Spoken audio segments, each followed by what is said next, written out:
Olá, sexta-feira, 9 de janeiro. Medicamentos manipulados são até 30% mais baratos do que os industrializados. Demora na realização de biópsias é a principal reclamação de quem tem câncer de mama.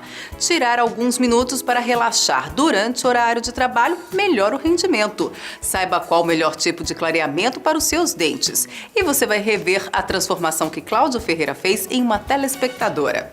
Notícias da Gente começa agora. Você já sabe que os remédios genéricos são mais baratos do que os de marca, mas talvez você não saiba que existem medicamentos manipulados que são até 30% mais baratos do que os industrializados. E o melhor, eles são feitos com as doses exatas das substâncias de acordo com o organismo de cada paciente. O repórter Alberto Gurgel explica agora como são feitos esses remédios.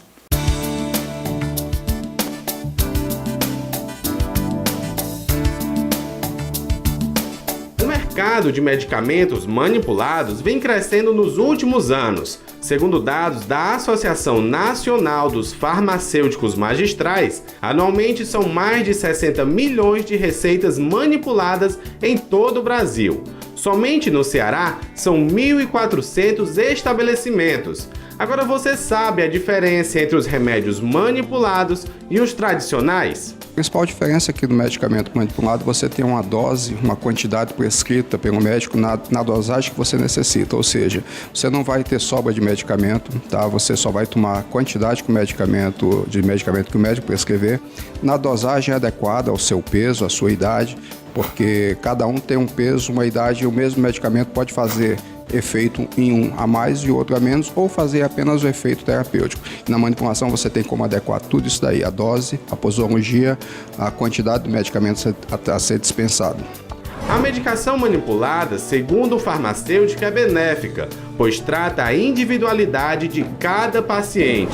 Paciente que não consegue engolir uma cápsula ou um comprimido, na manipulação o médico pode solicitar que isso seja feito numa solução, na forma de um xarope, onde você pode adequar também essa dosagem e esse paciente pode tomar de uma forma mais fácil do que engolir uma cápsula. Um paciente que esteja debilitado, que esteja acamado, que também não consiga fazer uma deglutição de uma medicação, na forma líquida para ele é bem mais interessante. Você sabe a diferença entre remédios homeopáticos e remédios manipulados? Os remédios homeopáticos trabalham com extratos vegetais em baixa dosagem. Já os remédios manipulados também trabalham com esses extratos, mas eles vão além. Eles trabalham com substâncias químicas individualizadas para cada pessoa. A empresária Norma Pinheiro utiliza os remédios há 10 anos. Ela destaca o custo e a redução dos riscos de intoxicação infantil como os principais diferenciais. É a questão da economia, né? A questão do medicamento ser personalizado. Tá? E assim, a questão da quantidade que você vai mandar manipular, é exatamente a quantidade, a dosagem, a quantidade certa para o seu tratamento. Porque os medicamentos manipulados, eles favorecem exatamente a isso, para você não deixar aqueles sobras de medicamento na farmácia em casa, correndo o risco de uma criança pegar um comprimido ou tomar um remédio que não seja adequado, que esteja vencido. E o remédio manipulado, ele é a dosagem certa para você.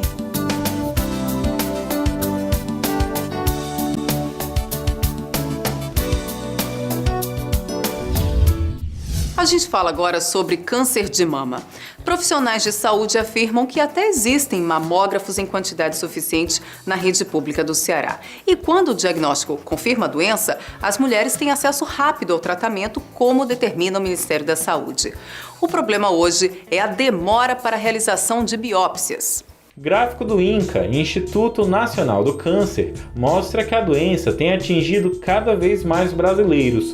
Com o objetivo de garantir o tratamento aos pacientes com o diagnóstico confirmado da enfermidade, o Ministério da Saúde implementou a Lei nº 12.732, de 2012. A orientação poderia ter feito a diferença no caso de Helena. O tumor maligno foi constatado em setembro de 2006, mas se seguisse o calendário de atendimento do SUS, só conseguiria tratamento quase um ano depois, em julho de 2007. Percebi um carocinho, bem miudinho, eu digo, não, isso não está direito.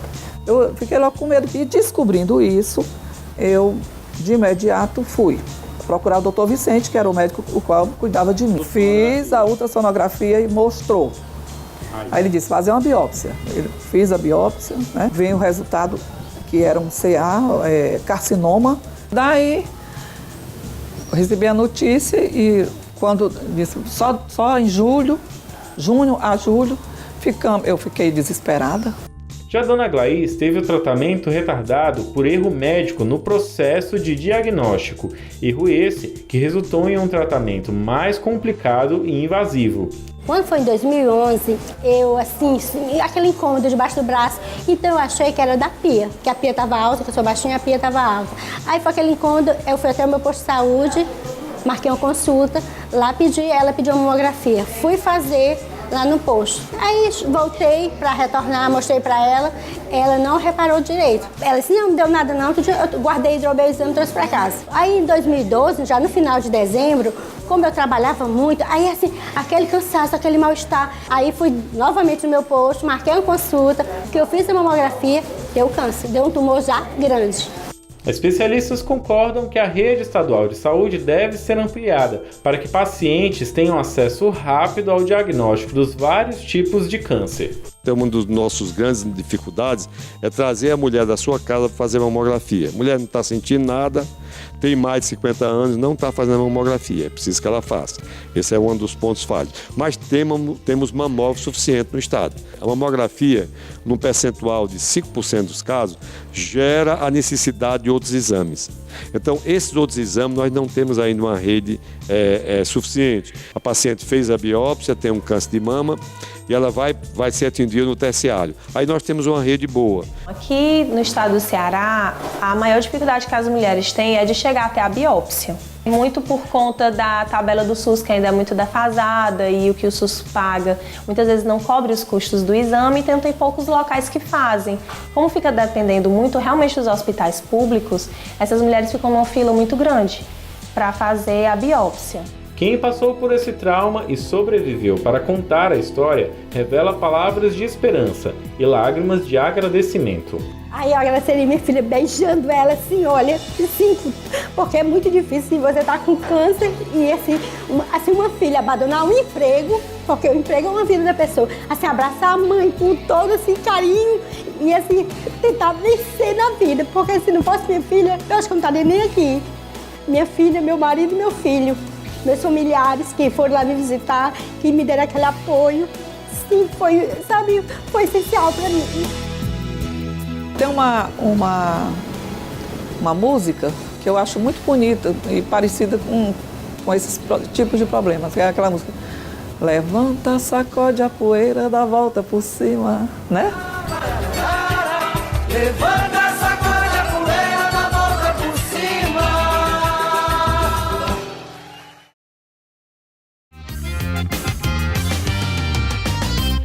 Trabalhar horas e horas em frente ao computador ou mesmo em pé pode acarretar uma série de problemas, como tendinite e dores na coluna. Por isso, muitas empresas têm investido em ginástica laboral para os funcionários. Eles fazem uma pausa no meio do expediente para alongar e exercitar os músculos. Além dos benefícios para a saúde, a ginástica também estimula a produtividade no ambiente de trabalho.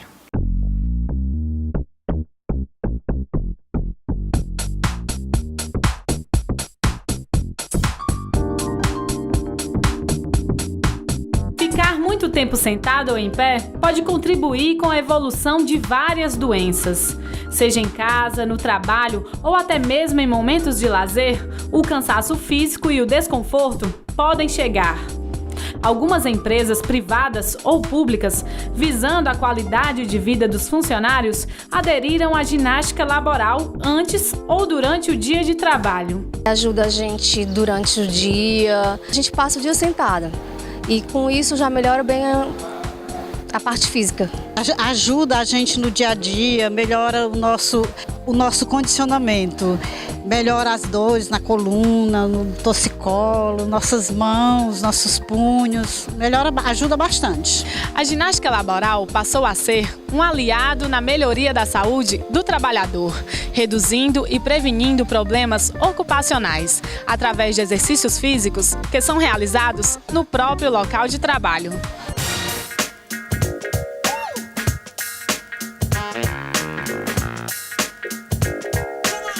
A atividade física antes do trabalho, se tratando da ginástica laboral, é importante para ativar aquela musculatura, aquele grupo muscular que não está sendo muito trabalhado, explorado no ambiente de trabalho, como aliviar a tensão daquela musculatura que já trabalha em excesso, causando lesões especializadas em cada local muscular.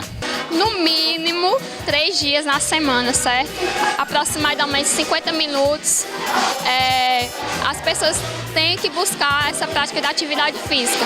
Já na ginástica laboral, a gente recomenda pelo menos 15 minutos, 3 vezes na semana. A palavra de ordem durante as aulas é movimento. A ginástica laboral é dinâmica e deixa os alunos bem à vontade. Davis Silva garante que os exercícios ajudam no melhor desempenho até do trabalho. É louvável a iniciativa da empresa. Eu acho que se todas as empresas partissem desse princípio de que estimular o funcionário a estar bem, a estar com a saúde sempre em dia, eu acredito que com certeza todos os colaboradores rendem até melhor, né, no dia a dia. Os profissionais de educação física apontam os benefícios. Alivia o estresse, né? Relaxa o relaxamento muscular e para ter um equilíbrio para um melhor dia de trabalho na sua empresa. Ter um corpo saudável, a mente saudável, porque nós também trabalhamos com brincadeiras, né? Com dinâmicas, massagens, né? Além da gente estar trabalhando o corpo, a questão da prevenção de doenças, né? Cardiovasculares.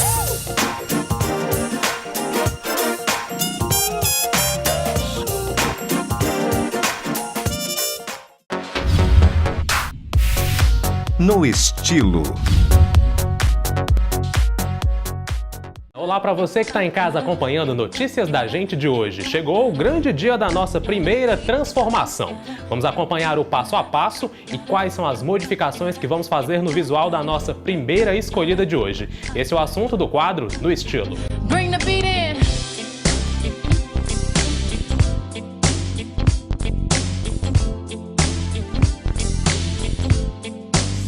Bom, a Alice já está aqui sentadíssima na cadeira do divã e eu vou perguntar para o Leonardo quais são os procedimentos que vão ser trabalhados aqui no cabelo da Alice, Léo. É o seguinte, Cláudio, o cabelo da Alice ele tem um histórico já de alisamento, de progressivas, então é um cabelo que está frágil, tá quimicamente maltratado e assim, e fora isso, a Alice ela não consegue desgrudar da escova e da prancha, então assim, ela criou aquele hábito de todo dia ter que escovar o cabelo e pranchar.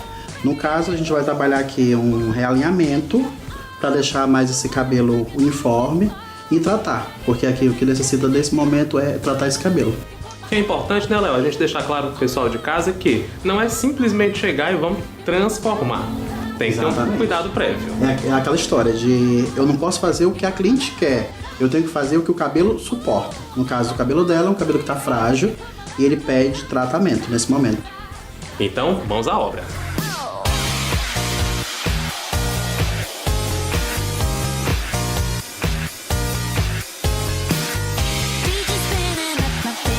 Bom, agora que a Alice já está com os cabelos devidamente lavados, qual é o próximo procedimento, Léo? Seguinte, Cláudio, o cabelo da Alice ele já foi pro lavatório, foi lavado com um shampoo de limpeza profunda e agora a gente vai fazer um realinhamento capilar. O que é esse realinhamento capilar? Ele vai, a gente vai deixar esse cabelo uniforme, por conta que meio e ponta já estão liso, devido a muita progressiva, muito alisamento, e a gente vai tentar deixar esse cabelo um liso mais que natural. Então assim, é um realinhamento, a gente vai realinhar essa fibra. Quando esse cabelo em casa, quando ela lavar, que ela usar um secador, ele já vai praticamente ficar liso.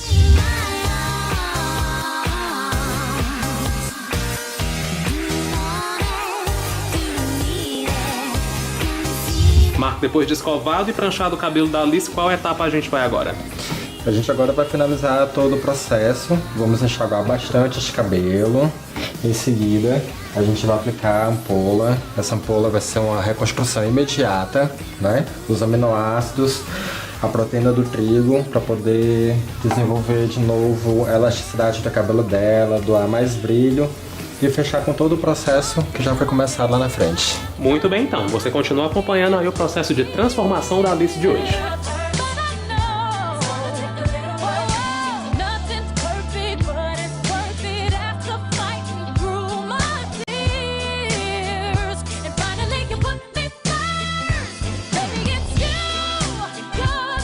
Agora a Alice já tá de cabelo cortado, todo enroladinho no bob, daqui a pouco vai maquiar e a gente vai acompanhar o resultado final desse processo. Ainda tem também os looks de hoje. Confira com a gente.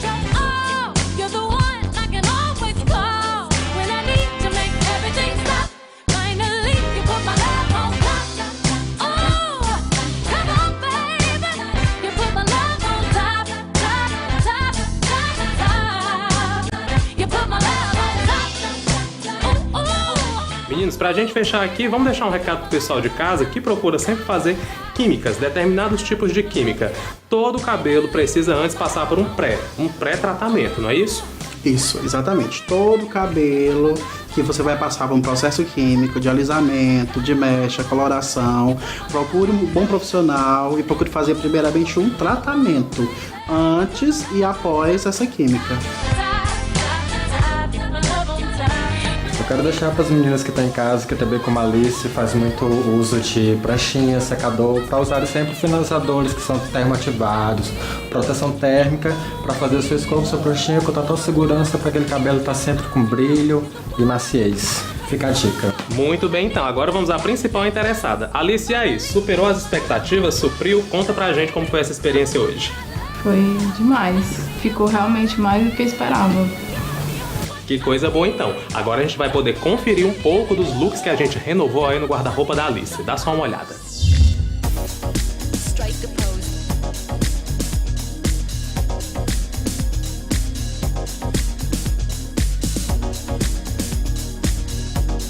Agora que você já está bem informado, visite a nossa fanpage Notícias da Gente. Lá você pode participar do quadro No Estilo, rever as reportagens do programa e as reportagens do nosso quadro também. Não esquece do nosso encontro, quarta e sexta. Eu tô te esperando. Até lá. Tchau.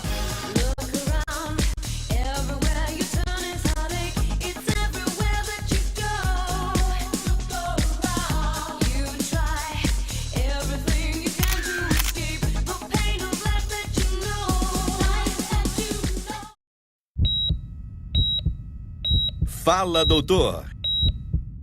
Em busca de um sorriso perfeito, muita gente recorre a técnicas de clareamento dental. Os recursos hoje em dia são diversos, por isso é importante consultar um especialista para saber qual a melhor opção. Esse é o tema de hoje do quadro Fala, Doutor. Olá, Juliana, estamos aqui novamente com a doutora Poliana Bitu, dentista, e hoje ela vai esclarecer dúvidas sobre clareamento dental, que existem vários tipos, né, doutora? Existem vários tipos de clareamento, as técnicas caseiras, né, e as técnicas no consultório, com laser ou com outra luz halógena, e clareamento para dente com vida e clareamento de dente sem vida. No caso, dentes que foram feitos canais. Canais, né? Exatamente. Ok, então vamos conferir a primeira pergunta. Doutora, existem alimentos que podem manchar os dentes da gente? Bom, existem algumas pesquisas, né? Há algum tempo se falava muito que alguns alimentos como café, chocolate, escureciam o dente. Mas algumas pesquisas têm se encaminhado, né? E têm descoberto que não é verdade. O que provavelmente pode manchar um pouco, mas depende de um uso muito contínuo, é o vinho tinto. Os outros alimentos não. Doutora, quando o paciente deve achar que deve fazer o clareamento dental, o dentista mesmo fala que ele tá na hora de fazer ou ele acha que tem que fazer? A questão da estética é muito pessoal. Então, muitas vezes o paciente já se olha no espelho, já acha que está escurecido o dente. E o que acontece sempre é assim, o dente ele sofre um escurecimento fisiológico ao longo da vida. Então, certamente, o seu dente com 30 anos é bem mais escuro do que o de 15 anos. Então, é importante o paciente se perceber, olhar no espelho, se ele estiver insatisfeito, ele procurar realmente o dentista que pode indicar se ele precisa mesmo e que técnica, não é, utilizar. Doutora, como medir a tonalidade dos meus dentes? Bom, o dente ele pode ter várias tonalidades e o dentista só é quem pode medir essa escala. Então você vai no dentista, ele coloca uma escala de cor e ele vai medindo desde o branco, branco 1, branco 2, branco 3, até chegar na escala de amarelo, que aí são indicações maiores, né? Amarelo 1, amarelo 2, amarelo 3, amarelo 3,5, amarelo 4. Então são escalas que o dentista escolhe. O paciente não tem como saber em casa, né, qual tonalidade está o dente dele, só indo no dentista mesmo. É possível manter os dentes brancos sem clareamento? Existem várias formas do dente se pigmentar. Então, se a pigmentação do dente é de fora para dentro, ou seja, uma pigmentação ao longo da vida, ela é mais fácil de você conseguir com a higienização, às vezes é com placa somente, então tem que avaliar isso. Agora, se a pigmentação é pigmentação de dentro para fora, é uma pigmentação que o paciente não tem como tirar, nem com escovação, nem com nada. O que eu aconselho é procurar o dentista, porque às vezes o paciente também lança mão de métodos que ele acha alternativos, de alguma coisa que ele aprendeu, isso vai abrasionar o dente e não clarear. Então é importante procurar o dentista para escolher o tratamento correto. Doutora, posso fazer o tratamento em casa? Bom, o clareamento caseiro, né, ele é feito realmente, o paciente faz uma parte em casa, mas ele precisa fazer a manutenção no dentista. O dentista é quem vai tirar a moldagem, o dentista é quem vai escolher o tipo de gel que ele vai usar e vai fazendo controles, porque o paciente pode sentir alguma sensibilidade. Então é importante o paciente saber que ele não pode fazer isso aleatoriamente por conta própria, porque ele pode vir a queimar a gengiva dele, ele pode vir a dar sensibilidade nos seus dentes se ele estiver usando um produto errado. E o tratamento feito em casa tem o melhor resultado como a laser também? Tem um excelente resultado, desde que seja bem acompanhado pelo dentista, não é? É um clareamento bastante duradouro, o gel realmente consegue penetrar bem na camada do esmalte e fazer um clareamento, e é um clareamento, inclusive, que dá bem menos sensibilidade do que o a laser. Ok, doutora, muito obrigada por tirar dúvidas da população de Caucaia. Obrigada. Obrigada a você. Emprego Aqui. Todo dia Notícias da Gente traz dicas para quem procura emprego. O CineDT de Caucaia seleciona candidatos aos cargos de montador de móveis, modelista e marceneiro. Informações pelo telefone 3101-3378. Fique por dentro. A dica de utilidade pública de hoje é o telefone da Central de Atendimento da Coelce, 0800 280 4100. Anote também o número do Centro de Zoonoses, 3131 7847. O programa de hoje terminou, mas eu espero você segunda-feira para falar dos assuntos que movimentam a região metropolitana. Aproveite bem o fim de semana. Tchau!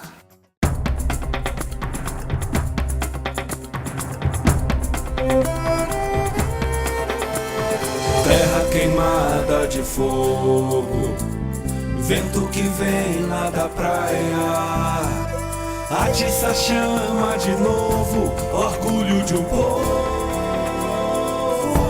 Eu sou de Caucaia.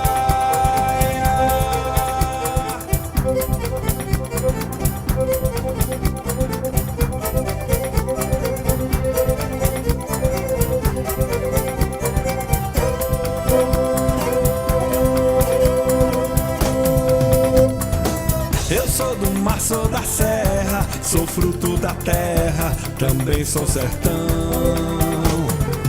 Dunas de areias, lagoas, Caucaia é a dona do meu coração. Nosso lugar tá crescendo, tem gente chegando pra nos visitar. Beleza.